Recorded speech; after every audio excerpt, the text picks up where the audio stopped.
बंद कमरा, suspense story in Hindi. जैसी ही राहुल की आंख खुली उसने पाया कि वह एक बंद कमरे में है जिसमें बहुत सन्नाटा छाया हुआ है और कमरे के चारों ओर 4 दरवाजे हैं लेकिन चारों भी बंद है और वह अकेला इस कमरे में कैद है। वो ऑफिस से निकाला और अपने घर में बैठा था, एक अचानक पीछे से किसी ने उसके सर पर हमला किया और डायरेक्ट उसने अपने आप को इस बंद कमरे में पाया। उसे कमरे में एक टेबल, एक कुर्सी और एक लैपटॉप के अलावा और कुछ नहीं था। कमरे में एक लाइट थी और उसने खुद को कुर्सी से अपने आप को जंजीरों से बना हुआ पाया। वह ठीक से हल भी नहीं पा रहा था और सिर्फ उसके हाथ खोले थे लेकिन पर जंजीरों से बंधे हुए थे। उसे समझ नहीं आ रहा था वह क्या करे। उसने जोर से चिल्लाया खुद को बचाने के लिए। उसने लोगों को आवाज दी लेकिन वह सुनसान जगह थी। वह सिर्फ एक कमरा था और वहां 4 दरवाजे थे लेकिन उसकी आवाज सुनने वाला शायद वहां कोई नहीं था।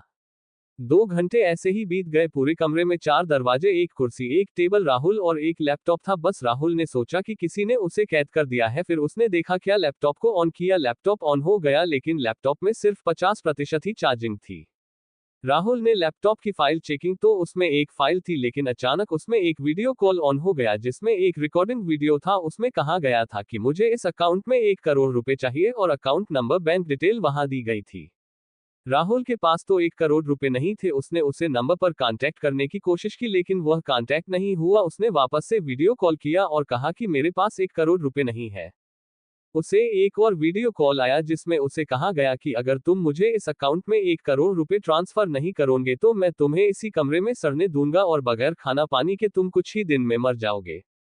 ये सुनकर राहुल बहुत डर गया। उसने लैपटॉप पर अपना बैंक बैलेंस चेक किया तो उसने पाया कि उसके अकाउंट में सिर्फ 25,000 रुपया ही थे लेकिन उस आदमी को उसे 1 करोड़ रुपए देने थे। अब राहुल को समझ आ गया कि वो बहुत बड़ी मुसीबत में फंस गया है। अब उसे दोबारा से वीडियो कॉल आया और उसे कहा गया कि अगर तुमने मुझे 1 करोड़ रुपए नहीं दिए तो तुम मर जाओगे। तभी उसे कहा जाता है कि पीछे मुड़कर देखो मुझे। ऐसे ही पीछे मुड़कर देखता है तो दम हो जाता है क्योंकि उसके पीछे एक आदमी की लाश पड़ी होती है और उसे कहा जाता है कि इसमें भी मुझे पैसे नहीं दिए थे इसलिए मैंने इसे मार दिया।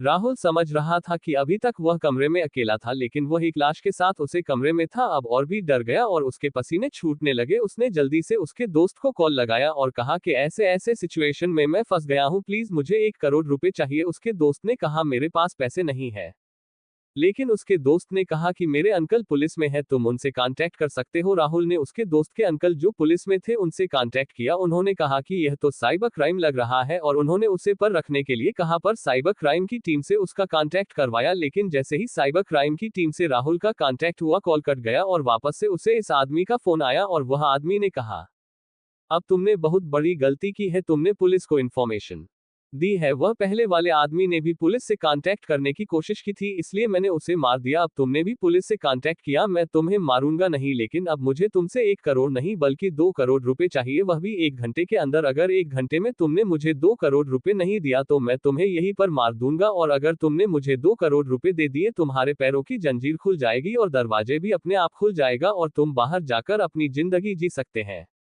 राहुल को और टेंशन होने लगी तो उसको 2 करोड़ रुपए देने हैं। अब उसे वापस से साइबर क्राइम वालों को फोन आया लेकिन राहुल ने कॉल डिस्कनेक्ट कर दिया क्योंकि उसे लग चुका था कि हो ना हो आदमी इसे जरूर कर रहा है। पर यह देखकर राहुल ने थोड़ा अक्लमंदी से काम लिया। थोड़ी देर में उसे आदमी का कॉल आया। उसे आदमी ने कहा कि तुम्हारे पास 2 रास्ते हैं, मैं तुम्हें 10 लोगों के बैंक अकाउंट की डिटेल देता हूं, तुम उनसे हैक करके उन सभी के अकाउंट से 20 लाख रुपए मेरे अकाउंट में डालो जिससे कि 2 करोड़ रुपए पूरे हो जाएंगे। ये दूसरा तरीका है, या फिर तुम अपने अकाउंट से मेरे अकाउंट में 2 करोड़ रुपए डालो। राहुल ने कहा मैं दूसरों की अकाउंट से पैसे निकाल सकता हूं, ये तो इल्लीगल है। उसे आदमी ने कहा मुझे पता है कि तुम ये कर सकते हो क्योंकि तुम जहां काम करते हो वहां पर तुम्हें ये सिखाया जाता है कि कैसे लोगों के अकाउंट से पैसे निकाले जा सकते हैं। राहुल बड़ी ही होशियारी से कम लेता है और लोगों के अकाउंट चेक करता है लेकिन वह जानता था कि यह काम करना गलत है। वह कोडिंग करता है और कोडिंग में अपना मैसेज लिखकर क्राइम ब्रांच को देता है और साइबर क्राइम को उसके लोकेशन सेट करवाता है। साइबर क्राइम का ऑफिस नजदीकी होता है। उन्हें जैसे ही मैसेज मिलता है वह फटाक से आते हैं और राहुल को बचा लेते हैं। राहुल अपनी अक्लमंदी से उसे किडनैपर से बच जाता है और लोगों के पैसे डूबने से बचा लेता है।